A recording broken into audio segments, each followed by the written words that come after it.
ഇന്ന് രാവിലെ കണ്ടത് പൈപ്പിന്റെ അവിടെ പാമ്പ് ചുരുണ്ടി കിടക്കുന്നത്. ഞാൻ എപ്പോഴും ഇതിന്റെ മേലെ ഇരുന്നാന്ന് പല്ല് തേക്കുക.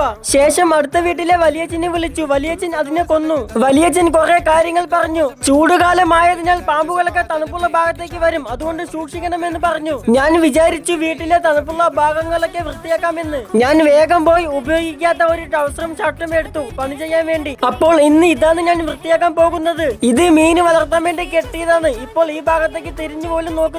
അപ്പോൾ ഇന്ന് ഇത് വൃത്തിയാക്കാമെന്ന് വെച്ചു. ഒരു ബക്കറ്റ് എടുത്തു വെള്ളം തേവിക്കളയാൻ. ഇറങ്ങുന്നതിന്റെ മുന്നേ കണ്ടത് ആ വെള്ളത്തിൽ പാമ്പ് വല. ഞാൻ അതിനെ ഒരു കോല് കൊണ്ട് എടുത്തു കളഞ്ഞു. വെള്ളം കളയുന്നതിനിടയിൽ കാലിൽ എന്തോ മുട്ടി. ഞാൻ എണീച്ചോടി. അതൊരു ഇലയായിരുന്നു കാലിൽ മുട്ടിയത്. ഞാൻ വിചാരിച്ചു പാമ്പാണ് എന്ന്. ശേഷം വീണ്ടും തേവിക്കളയാൻ തുടങ്ങി. അങ്ങനെ വെള്ളം പകുതിയായി. ഞാൻ വേഗം ഒരു ചൂലി എടുത്തു. അതിലുള്ള ചപ്പുകളെയൊക്കെ ഞാൻ അടിച്ചു നോക്കി. വെള്ളം കമ്മിയായപ്പോൾ എനിക്ക് ചപ്പുകൾ നിറഞ്ഞ് വെള്ളം എടുക്കാൻ പറ്റിയില്ല. ഇപ്പോൾ കുഴപ്പമില്ല. ചൂലുകൊണ്ട് അടിച്ചു വിട്ടപ്പോൾ എനിക്ക് കുറച്ച് ധാരാളം വെള്ളം എടുക്കാൻ പറ്റുന്നുണ്ട്. അങ്ങനെ പരമാവധി ഞാൻ വൃത്തിയാക്കി. വൃത്തിയാക്കുന്നതിനിടയിൽ എനിക്ക് അതിൽ നിന്ന് ഒരു മീനിനെ കിട്ടി. ഇതൊരു ചീഗ് മീനാണ്. ഞാൻ വേറെയും കുറെ മീനുകൾ വളർത്തുന്നുണ്ട്, അതിന്റെ കൂടെ ഇടാൻ പോയി. അവസാനം ഞാൻ ഇതിനെ എങ്ങനെയാക്കി. ശേഷം കുറച്ച് വെള്ളം ഒഴിച്ചു. എന്നിട്ട് വീണ്ടും വെള്ളം കളയാൻ തുടങ്ങി. അങ്ങനെ ഞാൻ ഇതിനെ എങ്ങനെ വൃത്തിയാക്കി.